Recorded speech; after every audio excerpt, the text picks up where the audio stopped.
इंसान के जिए खातिर इही दुगो रोटी और दू जोड़ी कपड़ा के जरूरत होला।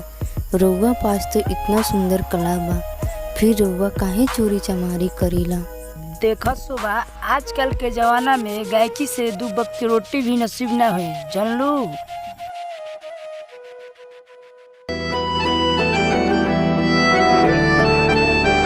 ए जी, हम मानत तनी सच्चाई के रास्ता पे चले खातिर इंसान के संघर्ष करे के पड़ेला। अपना बच्चा पे हाथ रख के कसम खाई कि रउआ आज से कोनो गलती काम ना करेम।